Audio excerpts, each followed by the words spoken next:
गीता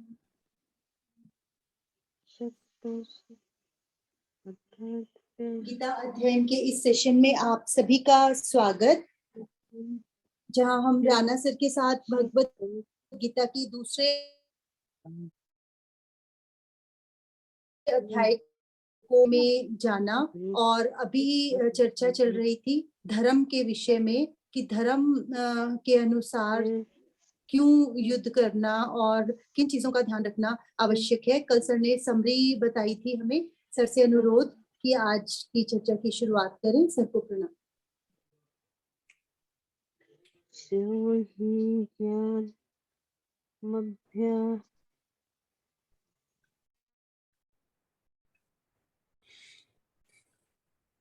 वसुदेव सुतं देवं कंस चाणूरमर्दनं देवकी परमानंदं कृष्णं वंदे जगद्गुरुं। सभी को बहुत बहुत प्रणाम। हमने अब तक 38 श्लोकों पर चर्चा कर चुके हैं और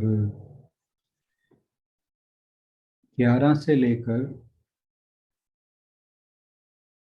30वें श्लोक तक भगवान जी ने अर्जुन को सांख्य योग के बारे में बताया, सांख्य दर्शन के बारे में। सांख्य का मतलब जो ऐसा ज्ञान जो आदमी जो व्यक्ति के वास्तविक रूप से संबंधित है, यानी आत्मा का ज्ञान। तो सांख्य योग को यहाँ ज्ञान योग भी कहा जाता है। और उसके बाद भगवान जी ने जो आज श्लोक हम करने जा रहे हैं 39वां, उससे पहले 8 श्लोक और कहे, यानी 31 से लेकर 38 तक। उनमें स्वधर्म के बारे में बताया कि मनुष्य को अपने जो उसका स्वधर्म है, उसका अपना धर्म है, जो उसके स्वाभाविक धर्म है, उसके अनुसार जो भी कर्तव्य हैं उसके, वो उनका संपादन किस प्रकार करना चाहिए। और अर्जुन को जो युद्ध की पृष्ठभूमि है उसके चलते उसे बताया कि अगर तू स्वधर्म का पालन करता है तो तुझे क्या लाभ होने वाला है, और अगर उसको पालन नहीं करता है अपने स्वधर्म के अनुरूप, इस युद्ध में जो कि धर्म युद्ध है उसमें तो भाग नहीं लेगा, तो धर्म के लिए नहीं लड़ेगा, तो तेरे क्या नुकसान होने वाले हैं। और फिर ये जो स्वधर्म से संबंधित बातें थी वह बताकर भगवान जी फिर उसे बताया कि ये जो कर्तव्य हमने अपने स्वधर्म के अनुरूप करने हैं उनमें क्या भाव होना चाहिए। तो उसने कहा उनमें इस श्लोक में जो 38वां श्लोक था उसमें बताया कि सुख दुख लाभ हानि और जय विजय, इनको सबको समभाव से देखो, इनमें समभाव रखो। अगर तुम इन सब में समभाव रखते हो, इन जो विषम परिस्थितियां हैं जिन्हें जीवन के द्वंद्व कहा जाता है, इनमें अगर समभाव रखते हो तो फिर तुम्हें पाप नहीं लगेगा। तो ये जो सारा शिक्षण था, जो शिक्षा थी भगवान जी ने अर्जुन को दी। अब जो 30वें श्लोक तक बताया वह आत्मा से संबंधित ज्ञान था, उसके वास्तविक स्वरूप से संबंधित अर्जुन के, या कहिए कि हम सब के। और यह भी बताया कि क्योंकि हम सब शाश्वत रूप ही हैं, उसी ईश्वर का रूप हैं, तो इसलिए हम जो भी उस दृष्टिकोण से जो भी कर्म करते हैं अपने स्वधर्म के अनुसार, तो उसके फिर पाप नहीं लगते।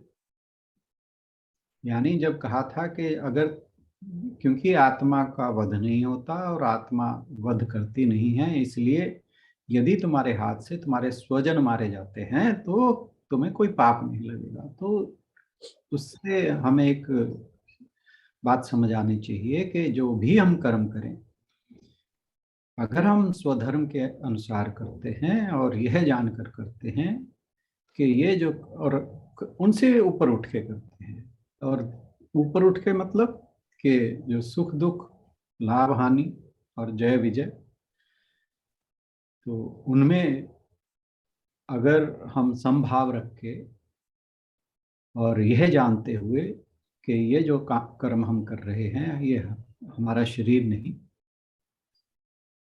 क्योंकि हम शरीर नहीं है, हम केवल एक धर्म के अनुसार, अपने धर्म के अनुसार कार्य कर रहे हैं, तो फिर उससे हम उनके फलों के साथ बंधते नहीं हैं। उनसे हम, ये जो कहा कि पाप और पुण्य उनसे उपजते नहीं हैं।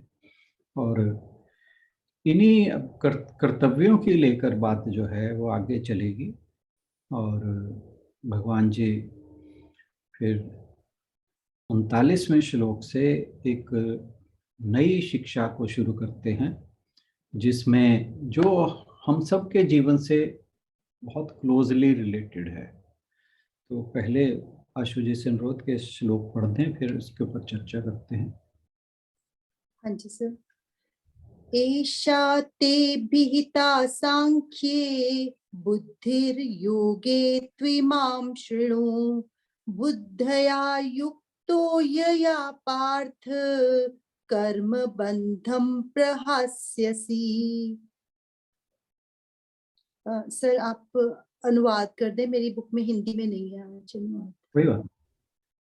तो ईशा ते भी हिता सांख्य के, अब भगवान जी अर्जुन को कह रहे हैं कि तुम्हारा या तुम्हारे जरिए सभी मनुष्यों का विषाद हरने के लिए मैंने तुझे सांख्य अर्थात आत्मज्ञान का उपदेश दिया। सांख्य के अनुसार यहाँ जो वर्ड आया बुद्धि, बुद्धि यानी ज्ञान, कि यह जो सांख्य का ज्ञान है तुझे अब तक दिया मैंने। बुद्धि योगे विमाम शृणु, अब जो योग संबंधी बुद्धि है उसको सुनो। और बुद्धिया युक्तो यया पार्थ, इस बुद्धि के द्वारा योग युक्त हो जाने पर, तो योग युक्त होने का मतलब ये हम आगे डिस्कस करते हैं, कर्म बंधम प्रहास्यसि, कि तू इन कर्मों के बंधन से मुक्त हो जाएगा। तो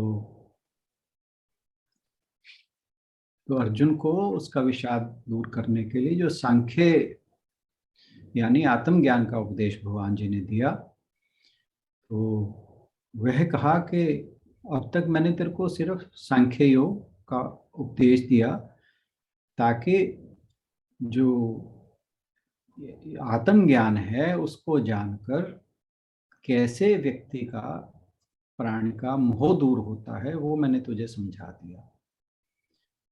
तो जो 20 श्लोक कहे हैं उनके बारे में भगवान जी बात कर रहे हैं कि मैंने तुझे ये जो आत्मज्ञान था उसके संबंधी जो भी शिक्षा थी मैंने तुझे अब दे दी है, अब तो इससे आगे की सुन।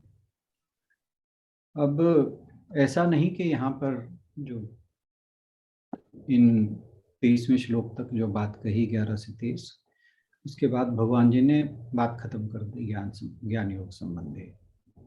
यहाँ पर ये समझना चाहिए हमें कि एक ट्रेलर दिखाया है भगवान जी ने, क्योंकि इसको विस्तार से वे 13वें अध्याय से लेकर 18वें अध्याय तक समझाएंगे। जो गीता जी का 13वें अध्याय से लेकर 18वें अध्याय के तक के अध्याय हैं, उनमें भगवान जी ज्ञान योग को बहुत विस्तार से समझाते हैं। जैसे यूं समझिए कि मान लीजिए आप अपने परिवार के साथ दिल्ली जा रहे हैं, तो हम जाकर क्या करते हैं कि स्टेशन पे या बस स्टैंड पर जाकर खड़े हो जाते हैं। तो फिर जिस तरफ जाना है हमारी नज़र उधर रहती है कि हमने भाई इधर जाना है। फिर क्या होता है उसके बाद, हम जो मान लीजिए चंडीगढ़ से बस आ रही है तो हमारी नज़र रहेगी पिछली तरफ कि भाई इधर से जो आ रहा है वही हमें इस तरफ लेके जाएगा। तो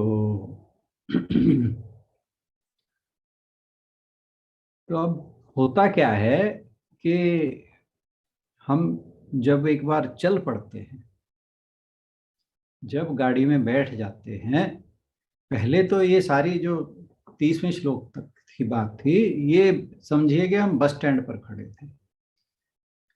अब वो दिल्ली तक जो जाने का रास्ता है वो 13 से 18वें अध्याय में पूरा दिखाया जाएगा। और एक चीज और भी ध्यान देने वाली है कि भगवान जी ने देखिए पहले अर्जुन को आत्मज्ञान संबंधी शिक्षा दी, अब फिर बीच में जो 8 श्लोक थे वे स्वधर्म से रिलेटेड थे। आगे जो हैं, जो कहा कि बुद्धि योगे त्वाम शरणु, के आगे जो योग वाली बुद्धि है वो मैं तुम्हें बताऊंगा। ये जो यहाँ पर योग वाली बुद्धि की बात हो रही है, ये कर्म योग की बात हो रही है। लेकिन कहीं भी आपने, अब तक हम बहुत से गीता के अध्याय पर चर्चा कर चुके हैं, बहुत से श्लोकों में एक्सक्यूज मी, आपने ये देखा होगा भगवान जी अर्जुन को बहुत बार ऐसा कहते हैं कि मेरा मत ऐसा है। यानी वो किसी भी चीज के लिए फोर्स नहीं करते, वो विवश नहीं कर रहे अर्जुन को कि तू ऐसा मान, ये मैंने कहा इसलिए मान। और जो गीता जी का समापन होगा, लास्ट में भी भगवान जी अर्जुन को यही कहते हैं कि मैंने तुझे सब कुछ जो बताना था बता दिया, अब तेरी इच्छा है, तूने जो करना है वो कर। तो कहीं भी भगवान जी अर्जुन को किसी भी बात को मानने के लिए विवश नहीं करते।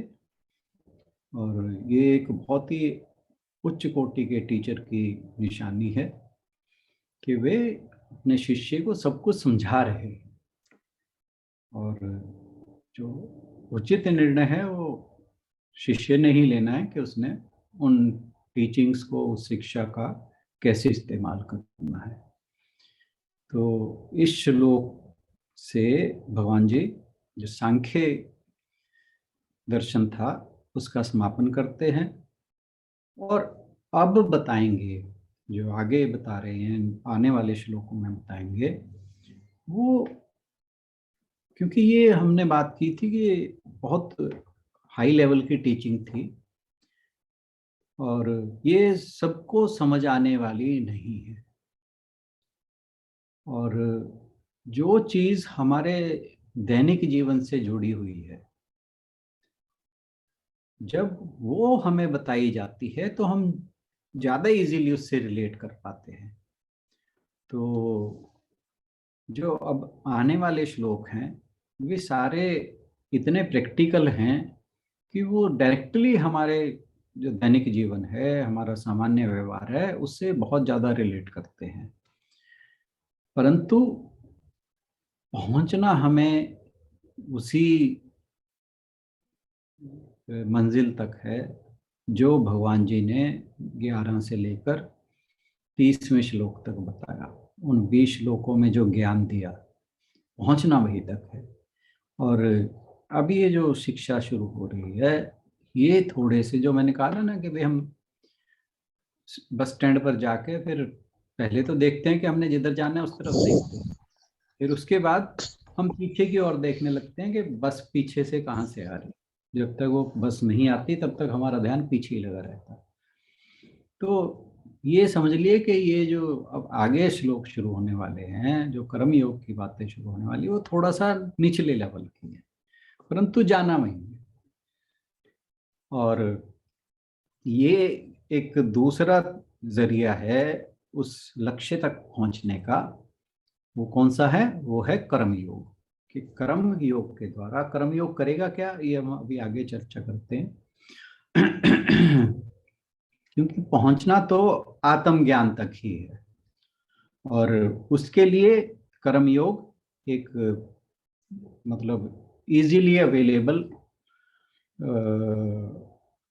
ये कहिए थ्रेशोल्ड है, जिस पर हम इजीली चल सकते हैं, क्योंकि वो हमसे डेली लाइफ के अंदर रिलेट करता है। और इस श्लोक में एक बात आई कि कर्म बंधम प्रहास्यसि, कि तू कर्म बंधनों से छूट जाएगा। अब ये कर्म बंधन क्या है? कर्म बंधन कोई ऐसा नहीं है कि किस चीज से हम बंधे हुए हैं। और एक्चुअली क्या है कि कोई भी चीज जिसके प्रति हमारा बहुत ज्यादा लगाव है या बहुत ज्यादा घृणा है, यानी आसक्ति, बहुत अधिक आसक्ति, तृष्णा भी कह सकते हैं उसे, किसी भी चीज को पाने की जबरदस्त इच्छा, ये सब चीजें, या घृणा, तो ये किसी भी वस्तु से हो सकती है, व्यक्ति से हो सकती है, किसी सिचुएशन से हो सकती है। कि हम बहुत बार ऐसा होता है कि भाई, जैसे मान लो एक व्यक्ति को बहुत ज्यादा सर्दी लगती है, तो वो चाहता है भाई हमेशा गर्मी ही लगे, गर्मी ही रहे, सर्दी का मौसम आए ही ना। तो क्या है कि उसकी, ये तो कही, या तो कहिए कि सर्दी से बहुत घृणा है उसे, या कहिए कि उसकी गर्मी से बहुत ज्यादा लगाव है, आसक्ति है, और उसकी बहुत दृढ़ इच्छा है कि इसी में ही, जो गर्मी का मौसम है वही मेरे लिए उपयुक्त है, मैं हमेशा, मेरे लिए वही रहे।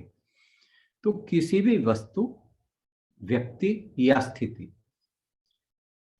से जब हमें बहुत ज्यादा लगाव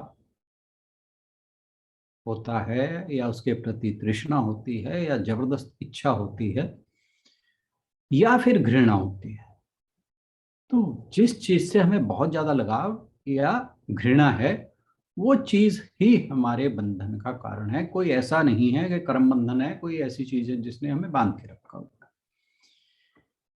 हमारे जो ऋषि मुनि हैं, उनका ये एक्सपीरियंस है कि हम जो इस जीवन में कष्ट भोगते हैं, उसका कारण है कि पहले कभी हमने किसी भी जगह पे, किसी भी परिस्थिति में, किसी भी और देह में रहते हुए कुछ ऐसे कर्म किए हैं, ऐसे काम किए हैं, पाप कह दीजिए, कष्ट, अगर कष्ट भोग रहे हैं तो इसका मतलब पाप किए हैं, वो इजीली हमें समझ आती है बात। तो अगर कोई व्यक्ति ऐसा है जो इस जन्म में या इस वर्तमान समय में कष्ट भोग रहा है, तो इसका मतलब है कि उससे पहले कभी ना कभी कोई ना कोई ऐसा होना चाहिए, जरूरी नहीं वो इसी देह में हो, जिसने कोई पाप किया हो। और वो जो होना चाहिए वो क्या है? वही जीवात्मा है। और क्योंकि कोई भी कर्म जब इच्छा से किया जाता है, यानी सकाम कर्म आ गया इसके अंदर, ये हालांकि बहुत आगे जाके अच्छे से डिटेल में डिस्कस होंगी चीज़ें, मैं एक हल्की सी सिर्फ समझाने के लिए उन बातों को यूज़ कर रहा हूँ कि हर कर्म जो है, जो भी इच्छा से किया जाता है, वो मन के ऊपर अपना संस्कार छोड़ जाता है। और उससे क्या होता है, यही संस्कार जो हैं ये हमारी वासनाएं बनती हैं, और इन्हीं वासनाओं के कारण,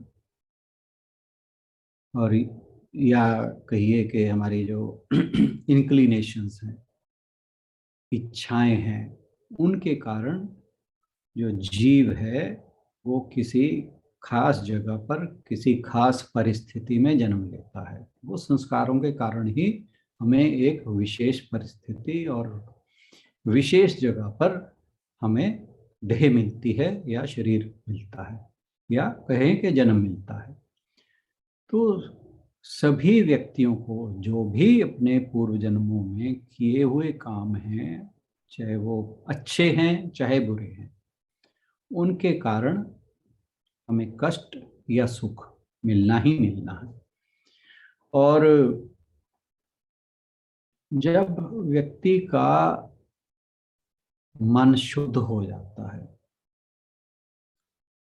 उसके बाद फिर उसके लिए दुख की कोई जगह नहीं बचती, फिर उसके कोई दुख नहीं बचेगा। तो जब तक मन में वासनाएं हैं तो तब तक ही ये दुख और सुख हैं, ये हमें बार बार आते हुए हमें हर लाइफ में तंग करते हैं। और ये बनते किस वजह से हैं? जो भी हम कर्म करते हैं। और अलग अलग तरह के ये जो कर्म हैं हमारे, कुछ पाप वाले कुछ पुण्य वाले, उनसे अलग अलग तरह के जो हैं हमें फल प्राप्त होते हैं। और जो इससे पिछले श्लोक में कहा था कि समभाव में स्थित हुआ पुरुष, जो व्यक्ति समभाव में रहता है, वो ये जो दुख सुख हैं, लाभ हानि हैं, इन चीजों से ऊपर उठकर आनंद में रहता है। तो उसकी विषय वासनाएं खत्म हो जाती हैं जब वह समभाव में आ जाता है। तो जिस भी क्या अमाउंट कहना चाहिए, जितना भी हमारा आइडेंटिफिकेशन माइंड बॉडी इंटेलेक्ट के साथ कम होता चला जाएगा, उतनी ही मात्रा में जो हमारा कर्म का अहंकार है, क्योंकि जब हम फल की आसक्ति से कर्म करते हैं तो उसमें हमारी ईगो या अहंकार जुड़ता है। और जब वो जो हमारा आइडेंटिटी है, वो उससे हमारी जितनी कम होती चली जाएगी, आइडेंटिफिकेशन किससे, माइंड बॉडी इंटेलेक्ट से जितनी कम होती चली जाएगी, उतना ही वो कर्म का अहंकार जो है वो कम होता है। जो कहते हैं ना, मैंने किया, यानी वो कृतत्व का भाव जिसे हम कहते हैं, वो कम होता चला जाता है। और जब पूरी तरह विरक्त हो जाएगा मन, तो फिर कर्म फल बिल्कुल रहेंगे रहेंगे ही नहीं, सारे कर्म फल समाप्त हो जाएंगे। एक्सक्यूज में।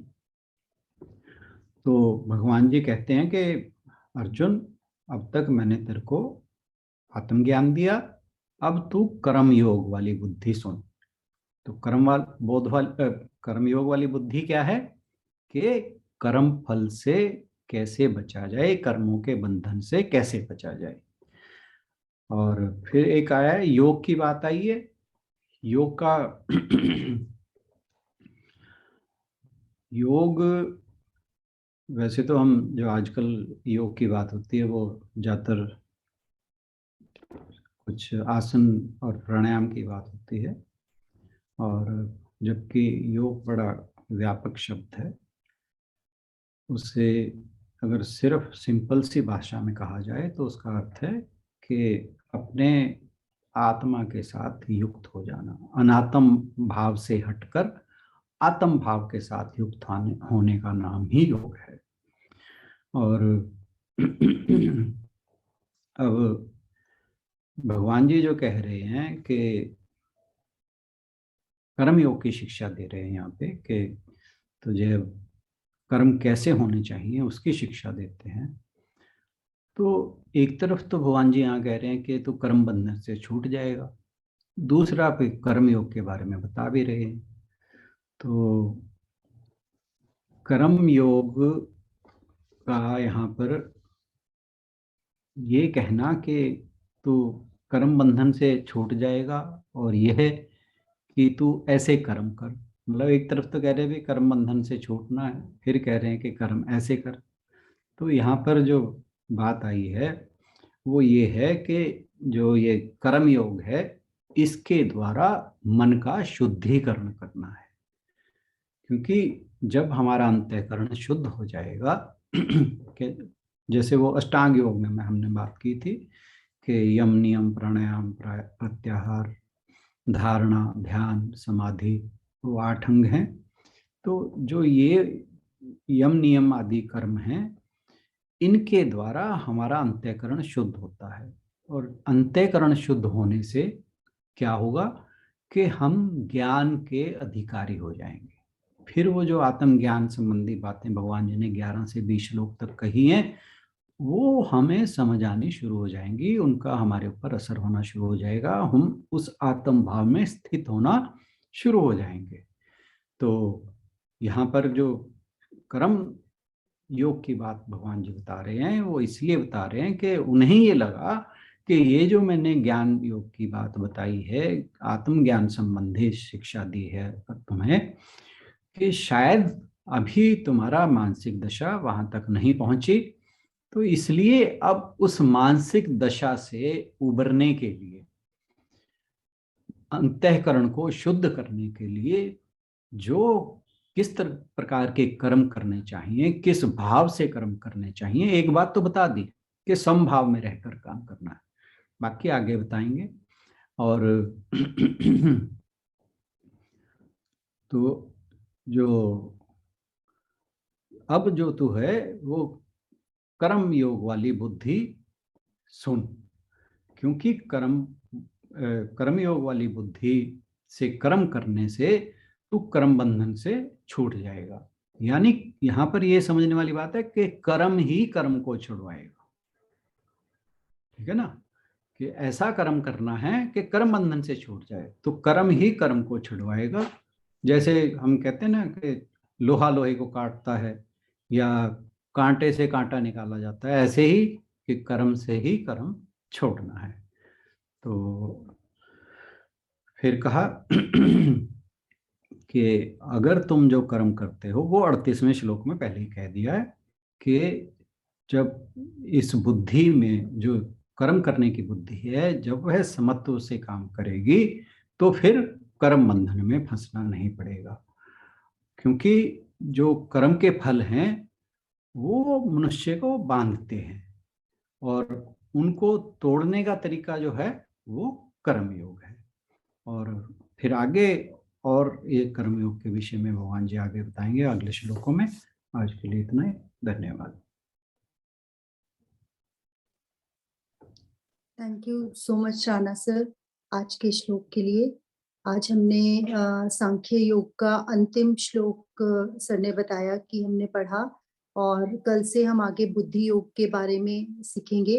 डॉक्टर के सर भी बार बार डिटैच्ड अटैचमेंट की बात किया करते थे कि अटैचमेंट तो है लेकिन उसमें डिटैचमेंट कैसे रखनी है कोई भी काम करते हुए, वही हम शायद आगे सीखने जा रहे हैं कि कर्म करना है लेकिन वो कर्म करते हुए हम उसमें बंध ना जाए, ना किसी अच्छे कर्म में और ना ही किसी बुरे कर्म में। तो वो हमें समझ, वो इंटेलेक्ट अगर ज्ञान होगा तभी हम उन चीजों से आगे हटकर कुछ और सोच पाएंगे। चाहे बच्चों की पालना है, चाहे किसी के साथ रिश्ते नाते निभाने हैं, किसी भी तरह का संसार में रहते हुए जब हम व्यवहार करते हैं, मीन्स ये सारे श्लोक जो सर ने पढ़ाए हैं, मैं तो बार बार यही कहूंगी कि जिनकी जिनकी वजह से या जिनकी प्रेरणा से मेरे नाना जी नानी माँ मैं ये कुछ भी ग्रुप क्रिएट हुआ या कुछ भी कर पाई, तो उन्हीं की याद आती है कि उन्होंने पूरा जीवन हमने उन्हें देखा है कि सारी अपनी ड्यूटीज निभाते हुए भी किसी भी ड्यूटी में मीन्स वो लिप्त नहीं हुए, किसी के साथ भी था, प्यार था, लेकिन उससे ऊपर उठ के हमेशा उन्हें जीते हुए हमने देखा है। और वो बातें तब समझ नहीं आती थी, लेकिन अब जैसे गीता पढ़ रहे हैं तो बार बार उनकी वो व्यवहार, उनकी सारी चीजें सामने आती हैं और जोड़ पाते हैं हम उनसे कि कैसे उन्होंने प्रैक्टिकली इन चीजों को अपने जीवन पर लागू किया हुआ था। मैंने एक छोटा सा एग्जाम्पल भी दिया था कि जब एक बार मैंने उन्हें बोला कि मेरी मासी आई हैं तो उन्हें कहा कि आप इन्हें कुछ दे दो शगन, तो नानी माँ कहने लगे एनू पढ़ाता लिखाता कमांदी है, आपे करेगी जेड़ा करना है, मैं जिन्हों लोड़ है उन्हों दवांगी, ओदे काम आएगा। मतलब ये नहीं है कि देखा था उन्हें कि अगर कोई गरीब को जरूरत है तो अपने कानों की बालियां भी उतार के देते हुए देखा है। लेकिन जहां पर उन्हें लगता था कि नहीं, इनको एक लायक बनाना है, इस लायक बच्चों को कि वो अपना कर सकें, उसके बाद उनका कनेक्शन उतना ही था जितना सबके लिए था, हर एक का सोचना। तो ये चीजें ही शायद प्रैक्टिकली हमने गीता को इम्प्लीमेंट करते हुए उन्हें देखा। कोई भी और इसको कुछ कहना चाहे तो जरूर अपनी बात आगे रख सकते हैं। Thank you so much sir, बहुत अच्छे से आपने आज का श्लोक एक्सप्लेन किया। हाँ जी, जो भी कुछ कहना चाहें जरूर कहें। ये है हमारे पास 2-3 मिनट, कोई कुछ हाँ कहना जी। चाहे तो जरूर। जिन लोगों ने पिछले कई लेक्चर्स अगर मिस हो गए हैं तो अभी प्रयास है मेरा कि हर रोज का हर रोज मैं डाल दूं, तो जरूर सुन लिया करें उसे, ताकि एक बार रिवीजन भी हो जाए और कुछ रह गया है तो वो हमारा लिंक बना रहे। जो भी अपनी बात रखना चाहें जरूर रख सकते हैं। हाँ जी, जय श्री कृष्ण जी। जय श्री कृष्णा। हाँ, जय श्री कृष्ण जी। ये दूसरे अध्याय पर ना मैं थोड़ा बहुत 2-3 मिनट ही लगेंगे मेरे, पर मेरी आवाज भी ऐसी हो है। पर मैं दूसरे अध्याय में, हाँ जी, मैं दूसरे अध्याय का ना जो राणा जी ने कराया है, तो दूसरे अध्याय का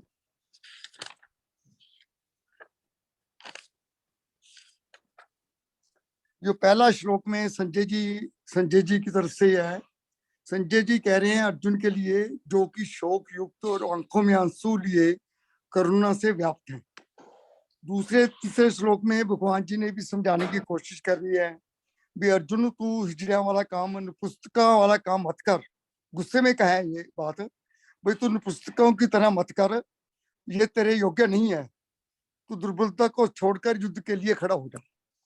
फिर चौथे अध्याय से 8वें अध्याय तक अर्जुन ने चौथे 5वें 6वें में तो बोला कि मैं भीष्म पितामह द्रोणाचार्य के ऊपर वानरों से कैसे युद्ध करूंगा, और इनको मारकर भिक्षा को मांगना भी वो है, और अन्न कल्याणकारी है। जिनको मारकर जीवित रहना नहीं चाहते, वो धृतराष्ट्र के पुत्र हमारे सामने मुकाबले में खड़े हैं। और हम 7वें श्लोक में तो अर्जुन कह रहे हैं, मैं आपका शिष्य हूं, इसलिए आपके शरण हुए मुझे शिक्षा दीजिए। श्लोक के माध्यम से अर्जुन बोले, तबीयत है कमजोर, दिल नरम है, यह उलझन है, अब क्या मेरा धर्म है। मैं चेला हूं, मेरी मदद कीजिए, जो हो नेक रास्ता बता दीजिए। मैं धन धान्य राज्य कुछ भी नहीं चाहता, मेरे शोक को दूर करो। फिर दूसरे से 11वें अध्याय में श्री भगवान जी अर्जुन को समझा रहे हैं, हे अर्जुन, यह आत्मा ना किसी को मारती है, ना किसी द्वारा मारी जाती है। अर्थात कभी खून करती नहीं आत्मा, कभी खुद भी मरती नहीं आत्मा, ना कातिल है और यह ना मकतूल है। जो ऐसा समझता है वह मजहूल है। ये कुछ उर्दू के लफ्ज हैं। फिर दूसरे से 13वें अध्याय में कहते हैं, आत्मा ना तलवार से कट सकती है, ना आग से जल सकती है। पानी इसको गिला नहीं कर सकता, ना हवा में यह सूख सकती है। अर्थात ना कटेगी ना तलवार से आत्मा, जलेगी कहाँ आग से आत्मा। ना गिल्ली हो पानी लगने से है, ना सूखे हवा में सुखाने से है। श्लोक में भगवान को अर्जुन के समझाते हुए कह रहे हैं, जो जन्म है उसकी मृत्यु निश्चित है, इसलिए तू शोक मत कर। 31वें 32वें श्लोक में भगवान जी क्षत्रियों का कर्तव्य बताते हुए कहते हैं कि तुम्हारे लिए युद्ध से बढ़कर दूसरा कोई कल्याणकारक कर्तव्य नहीं है। यह युद्ध क्षत्रियों के लिए स्वर्ग का द्वार रूप की तरह है। और 33वें से 38वें श्लोक में भगवान अर्जुन को समझाते हुए कहते हैं, अगर तू युद्ध नहीं करेगा तो धर्म और कीर्ति खोकर अपकीर्ति को प्राप्त होगा। ये लोग तुम्हें युद्ध से हारा हुआ मानेंगे, तुम्हारी निंदा होगी। इसलिए युद्ध करेगा तो अगर तू मर भी गया तो स्वर्ग को प्राप्त होगा, अगर जीत गया तो पृथ्वी का राज्य भोगेगा। युद्ध करने से तुम पाप को प्राप्त नहीं होंगे। बस ये असल में ना डॉक्टर मनोचा जी सिखाते थे। अब सू साहब और राणा जी समझा रहे हैं, थोड़ी बहुत ही समझ आ गई। फिर मैंने अपना जो छोटा सा 38 से लेके 38 श्लोक का निचोड़ थोड़ा बहुत आपके आगे रखा है। बाकी वो पहले समझ में नहीं आता था, वैसे डॉक्टर साहब समझाते थे, अब आपके समझाने से वो भी पिछला राउंड अप हो गया जी। चलो, जय श्री कृष्ण जी। जय श्री बहुत कृष्ण। बढ़िया, बहुत बढ़िया। जय गोपाल जी ने उर्दू में भी उसका अलग रस आता है। जब उर्दू में हम इन श्लोकों को हिंदी में, उर्दू में, किसी भी भाषा में जब पढ़ते हैं तो अलग अलग तरह से हमें उसे जानने का मौका मिलता है। थैंक यू सो मच जय गोपाल जी का। हमारा रिवीजन भी हो गया उतने श्लोकों का। राणा सर का बहुत बहुत प्रणाम और थैंक यू कल तो आप मिलते हैं। लोगों का, थैंक यू तो आप लोगों का, जो मैंने पहले पढ़ा हुआ था वो भी हमारा वो था, ये वो आपने समझाने करके ये वो पुराना भी तैयार हो गया, नवा तो तैयार कराई दिया आपने। So much. कल मिलते हैं इस सेशन में अगले श्लोक के साथ, बुद्धि योग के बारे में और जानेंगे।